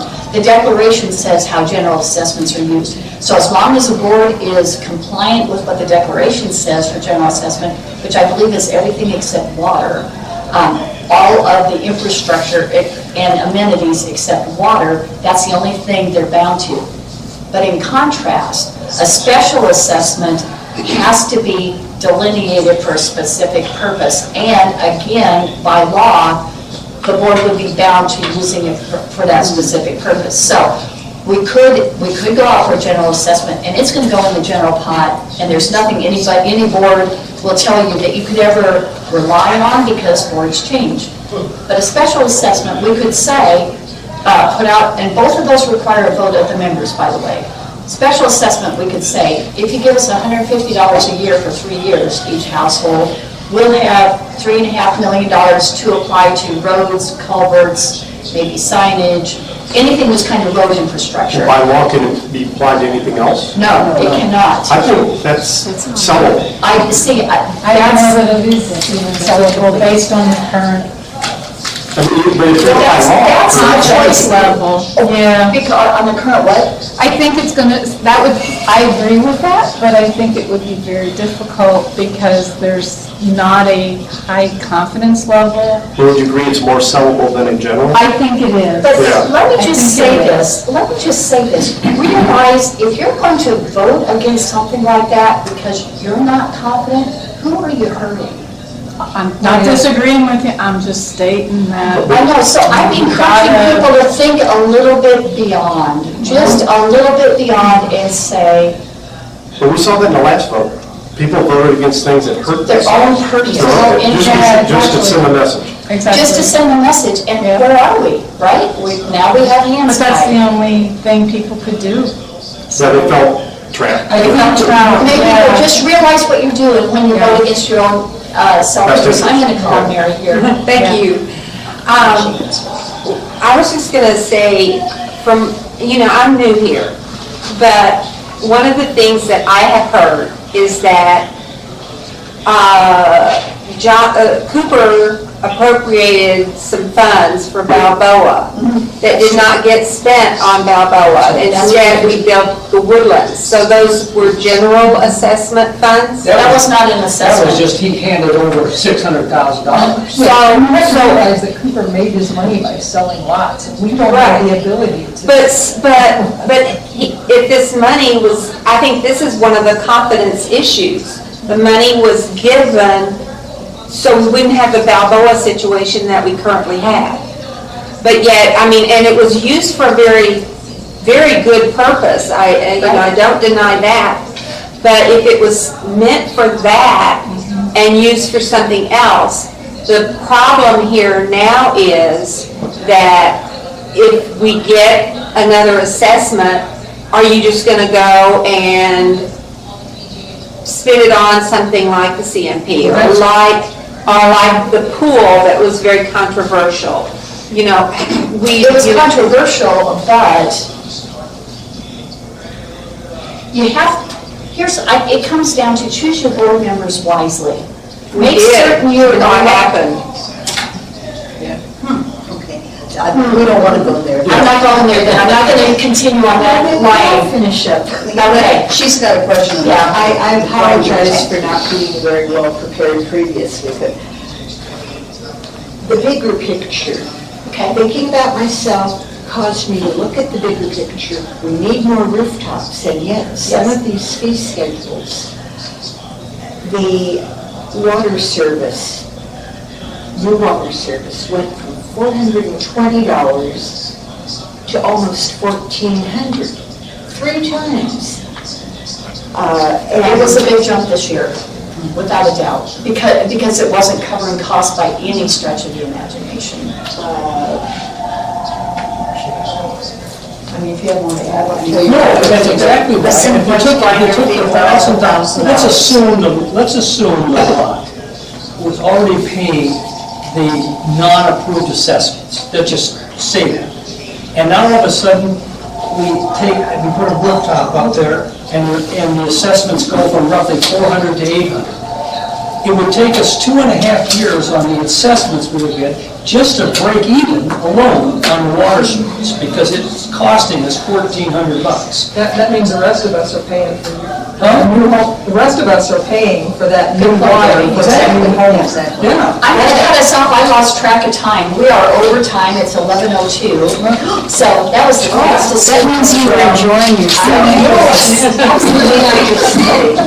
But the big picture is raising the fees on building the rooftops the way they've been raised is defeating our purpose. I know one builder who is going to cut in half the amount of homes that he was considering building.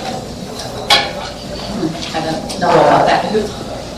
You see, so the question would boil down to, is this individual, that builder, think that average price of a house in here, we'll call it $250,000, that someone's not going to buy it because it's got an incremental fee of $2,000? I suspect that's logic. All right, thank you everybody for your time today, very much appreciated. I enjoyed it.